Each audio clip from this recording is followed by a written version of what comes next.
प्यारे सज्जनों, ऐसा कहा जाता है कि संसार में जो कुछ भी होता है अच्छे के लिए होता है।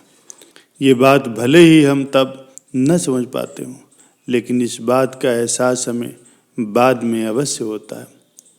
अक्सर देखा जाता है कि मुश्किल परिस्थितियों में मनुष्य का भगवान पर से विश्वास उठ जाता है, लेकिन आज का ये सत्संग हमें ईश्वर पर विश्वास करना सिखाता है।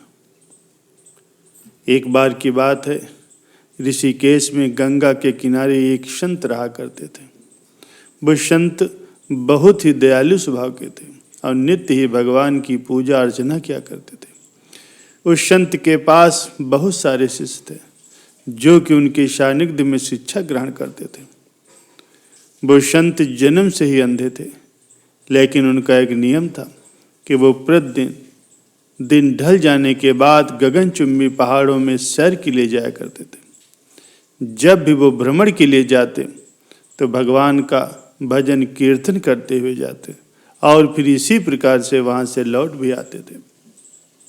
अपने गुरुदेव को प्रतिदिन ऐसा करते देख करके उनके शिष्य असमंजस में पड़ जाते थे कि वो तो अंधे होने के बावजूद भी ऐसा कैसे कर लेते हैं।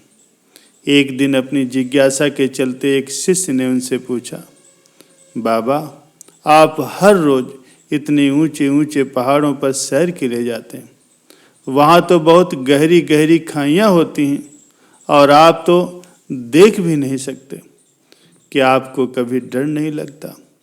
कहीं पांव डगमगा गए तो, या कोई जंगली जानवर आ जाए तो, क्या आपको इन सब चीज़ों से जरा सा भी डर नहीं लगता? ये सुन करके वो संत पहले तो थोड़ा मुस्कुराए और फिर वहाँ से चले गए। अगले दिन सुबह उन्होंने अपने उसी शिष्य को भ्रमण के लिए साथ चलने को कहा। पहाड़ों पर चढ़ते समय बाबा जी ने शिष्य से कहा, बेटा, यदि कोई गहरी खाई आए तो उन्हें बता देना। ऐसे ही वो दोनों चलते रहे और जैसे ही गहरी खाई आई तो शिष्य ने बाबा को इस बारे में बताया कि बाबा, आगे गहरी खाई आ गई है। ये सुन करके बाबा ने अपने शिष्य से कहा, बेटा, अब तो मुझे इस खाई में धक्का दे दो। बाबा की ये बात सुन करके वो शिष्य विस्मित होकर के चारों ओर देखने लगा। उसने कहा, गुरुदेव, मैं भला आपको धक्का कैसे दे सकता हूँ? ऐसा कुछ करने की तो मैं सोच भी नहीं सकता। शिष्य ने आगे कहा, आप मेरे गुरु हैं, मैं तो अपने किसी दुश्मन को भी इतनी गहरी खाई में नहीं धकेल सकता। बाबा ने कहा, मैं खुद तुमसे इस खाई में धक्का देने को कह रहा हूँ। ये मेरा आदेश है और यदि तुम इस आज्ञा का पालन नहीं करोगे तो तुम्हें नरक की प्राप्ति होगी। शिष्य ने कहा, बाबा, मुझे नरक भोगना स्वीकार है, किंतु मैं ऐसा बिल्कुल नहीं कर सकता। तब संत ने शिष्य से कहा, अब तुम्हें समझ में आया, जब तुम एक सामान्य मनुष्य होकर के भी मुझे इस गहरी खाई में धक्का नहीं दे सकते, तो भला मेरा परमात्मा मुझे इस खाई में कैसे गिरने दे सकता? गुरुदेव ने कहा, भगवान हमेशा गिरे हुओं को उबारते और कभी भी किसी के साथ गलत नहीं होने देते। ये सुन करके शिष्य ने अपने गुरु को प्रणाम किया और इस सीख के लिए उन्हें धन्यवाद दिया। प्यारे सज्जनों, इससे हमें यही सीख मिलती है कि ईश्वर कभी भी किसी के साथ बुरा नहीं करते और हमें भी कभी भी ईश्वर से अपने विश्वास को कम नहीं होने देना चाहिए। यदि आपके साथ भी अभी कुछ बुरा हो रहा है तो हो सकता है आगे आने वाले समय में कुछ अच्छा होने का संकेत मिले। इसलिए अपने विश्वास को हमेशा ही बनाए रखिए और भगवान ने आपके लिए जरूर कुछ अच्छा ही सोच के रखा होगा।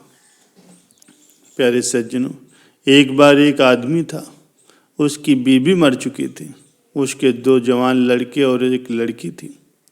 लड़की पागल थी और वो भी जवान थी। वो इंसान खुद बूढ़ा था मगर सदा शांत रहता था। उस बूढ़े से एक बार किसी ने पूछा, आपकी लड़की ठीक नहीं है। आपने उसके लिए क्या सोचा है? आपके बाद उसका क्या होगा? वो बूढ़ा बोला, ईश्वर ने उसे जन्म दिया है, वो ही सब कुछ करेगा। मुझे उस ईश्वर पर पूरा भरोसा। मैं जो कुछ भी कर सकता था किया, अब उसे ही करना है। मुझे ज़्यादा सोचने की जरूरत नहीं है। इतनी आयु में भी वो एकदम शांत था। प्यारे सज्जनों, देखा जाए तो ये ठीक भी है। हम आप और कर भी क्या सकते हैं? प्रभु इच्छा पर ही सारा संसार निर्भर है। इतने जन्म होते हैं तो कौन क्या करता है? अगर एक चाय की दुकान भी चलानी हो तो भी उसका एक मालिक होता है। और इतना बड़ा संसार बिना मालिक के भला कैसे चल सकता है? तनाव मुक्त रहने का भी एक अच्छा तरीका है। जो ईश्वर पर भरोसा करता है कि वो जो कुछ भी करेगा अच्छा ही करेगा। हम जो कुछ भी काम करें वो कुदरत के खिलाफ न करें, बल्कि सब ईश्वर की इच्छा पर छोड़ दें। लाखों पशु पक्षी जीव जंतुओं को भला कौन पाल रहा है? सदियों से ये सिलसिला चला आ रहा है। अगर कोई कुछ कर सकता है तो जरूर करे।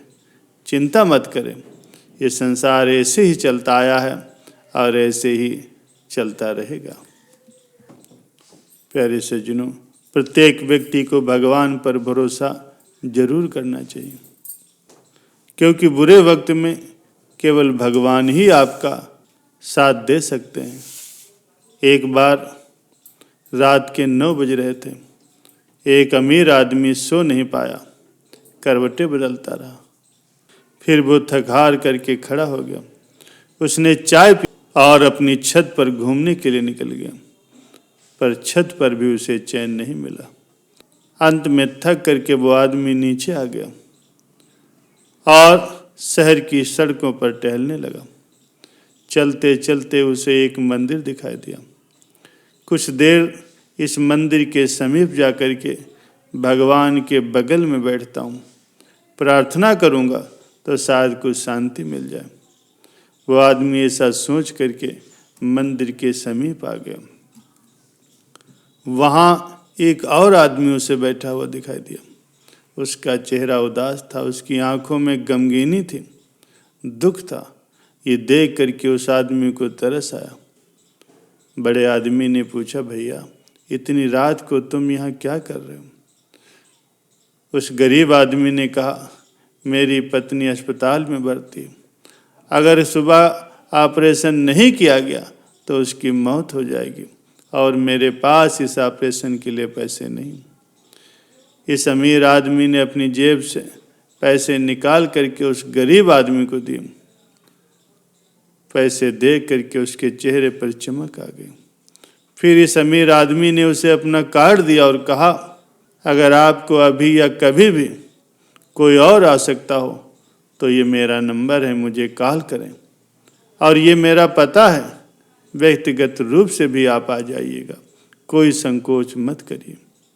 उस आदमी ने वो कार्ड लौटा दिया और कहा, मेरे पास पता है, मुझे इस पते की जरूरत नहीं है। अमीर आदमी ने हैरानी से कहा, किसका पता है? उस गरीब आदमी ने मुस्कुराते हुए कहा, उसका पता है जिसने आपको आधी रात को यहाँ भेज दिया है। प्यारे सज्जनों, इसे कहते हैं पूर्ण श्रद्धा।